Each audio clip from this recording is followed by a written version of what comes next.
Even though football players make millions, sometimes they make mistakes that cost them everything. Car accidents, illegal mansions, robbed at gunpoint? These are mistakes that cost football players millions. And sometimes losing money can happen in another universe, like it did to Neymar. It started off as a mutant ape that cost $25,000, eventually led him to collecting over 60 more NFTs, including not one, but 2 bored apes that are worth around $500,000 each. That's over $1 million in some damn profile pics. But Neymar didn't see it as a problem until everything came crashing down. Right after he let the world know about his purchases, the hype around NFTs disappeared and crypto prices began tanking. Rumors came out that most NFT projects would drop all the way to $0. And within months, one of Neymar's most expensive apes that he bought for $500,000 was only worth $100,000. But to make the situation even worse, the Bored Ape project then started being accused of having celebrities like Neymar promote their NFTs at inflated prices to make them worth more than they actually were, and were being sued for $4 billion. The reputation of this project is now forever ruined. So if the price is crashing, don't make Neymar's NFT investment lose him over $1 million.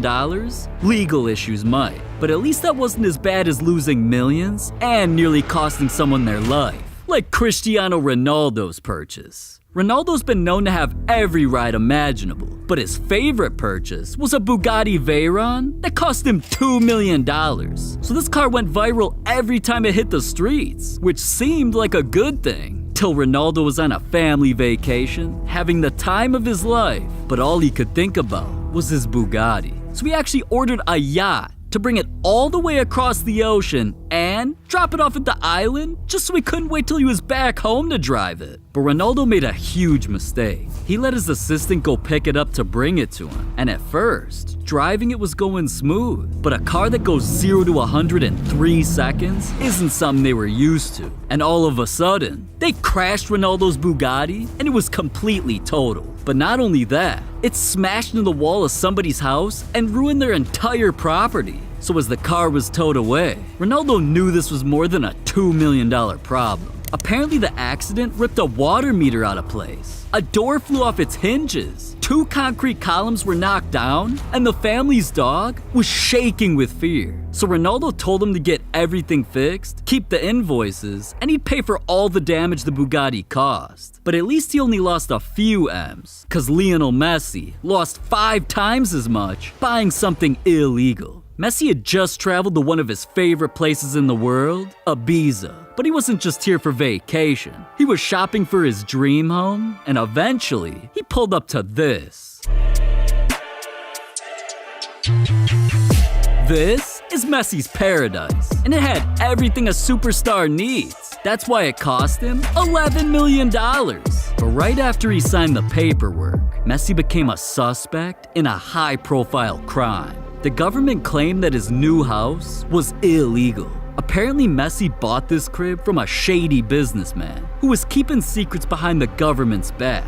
When he bought the mansion, it was originally only built with 4 bedrooms, but he eventually made his property bigger and added 2 more rooms without the government knowing. So there was no legal planning. He didn't get the building permits, and he didn't even have the certificate that allowed anybody to live in the house, which are all required in Spain. But it wasn't until the mansion got put up for sale and Messi made his purchase that anybody realized the problem. So Messi couldn't even live in his new house until he got the situation figured out. And even though he had his lawyers fight the case, the only option was for him to demolish half of his house. Damn. Messi really spent $11 million just for his purchase to get destroyed. But Paul Pogba's millions got him held at gunpoint. Pogba was the least you'd expect to be faced with a life or death situation. I mean, once he signed contracts worth millions of dollars, he started sending money to his family in France, letting friends live in his house for free, and taking care of everybody close to him for over a decade. But one day, Pogba's generosity got him taken advantage of.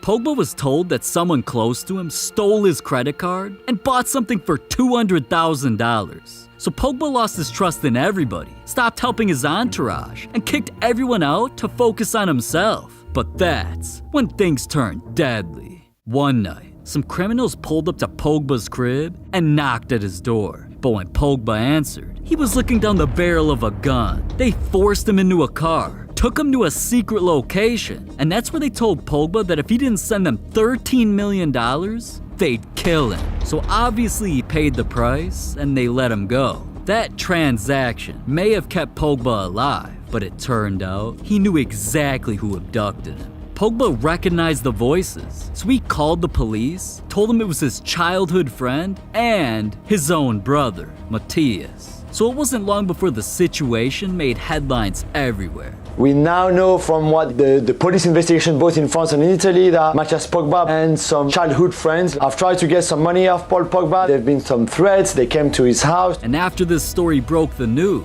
Pogba's brother was eventually arrested for armed abduction and extortion. So Pogba's mistake was just doing too much for the wrong people, but he lost a lot more than 13 million. It cost him his brother and his friend. But that's not as bad as Zlatan Ibrahimovic losing over $20 million just chasing his childhood dream. Zlatan became a legend, playing football at the highest level for over 15 years, so he thought he couldn't fail at anything. And now racking in millions of dollars, he decided to invest it into something that he dreamed of owning since he was a kid.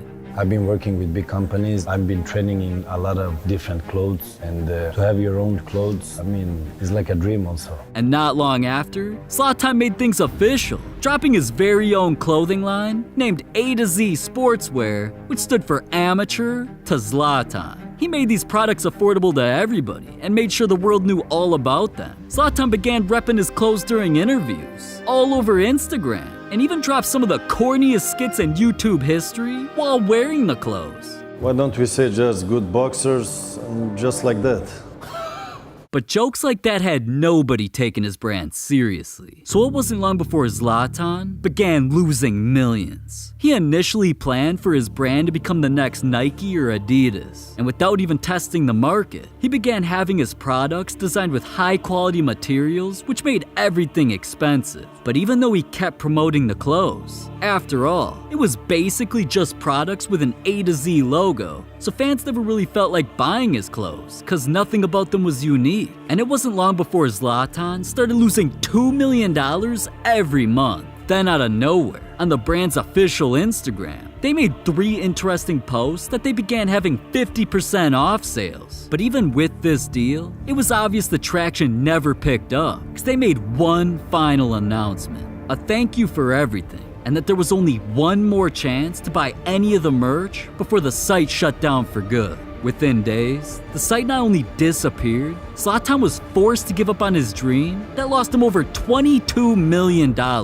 Or maybe the 22 million lost Zlatan. Anyways, at least none of these players lost money because of their body parts. Vinicius Jr. lost millions because of his feet? For decades, all of Brazil's biggest stars have been sponsored by one brand, Nike. And once the brand heard about a young rising star, Vinicius Jr., they instantly signed him to a 10-year, $75 million contract. Football was going well, and now he had guaranteed money, so he thought he could focus on becoming great while being a key piece of their brand. But as fast as everything was going up for Vinny, Nike made it all come crashing down. Once Vinny signed with one of the most prestigious clubs in football, Real Madrid, it was a turning point in his career for him to go from a star to a superstar. But Nike didn't like that, because the club Vinny joined was sponsored by their biggest rival, Adidas. Nike now felt if they gave Vinny any type of opportunity to be in the spotlight, it was giving their biggest competition recognition. So Nike started doing everything they could to slow down Vinny's path to becoming a worldwide icon. It all started during Real Madrid's run in the Champions League, when Vinny put on for his squad, scoring 4 goals in 6 matches and carried them to first place. But during Vinny's entire run, he only received outdated models of Nike's cleats, like these Mercurials, rather than Nike letting him debut their new products. It seemed like they were only sending him older models to limit how much attention he'd get. But with Nike being a company worth billions, it seemed like Vinny was being blackballed. And after this incident, Nike took the situation global. November 24th, 2022. It was time for football's biggest event, the World Cup. So what better time for Nike to drop one of their biggest commercials ever? The problem was, throughout the video, you could see a bunch of other Nike athletes. They even allowed Phil Foden, who's on a smaller Nike deal, to show up for a cameo. But their most popular Brazilian star, Vini, was nowhere to be found. The messed up part was, this became one of Nike's biggest World Cup commercials ever, racking up 8 million views. So it could have been a huge opportunity for Vini to gain some fans. But maybe him not being in the commercial was a coincidence. Or at least that's what I thought, till Nike dropped a second commercial, which featured Vini's less popular teammate, Rodrigo, and another video debuting Brazil's new World Cup kits, with a video of pretty much every single Brazilian star other than Vini. So after not being able to star in viral commercials and getting outdated equipment, Vini felt that any day now, Nike was gonna drop him. So instead of letting him make headlines for releasing it, Vini just did it. It was made public that he was pissed and looking to end his partnership. Even fans claimed that they felt his contract was outdated because he's added millions of followers to his social medias. He's not getting enough attention from them for the star he's become, and he's been wearing old models of their boots. So not long after, Vini got his lawyers on the case, and they fought to get him out of his contract. But this decision will have Vini losing $45 million. Only thing worse than that is nearly losing your life, like Lionel Messi when he had a rare illness, or the time his millions of dollars had him facing jail time. So just click this video, man.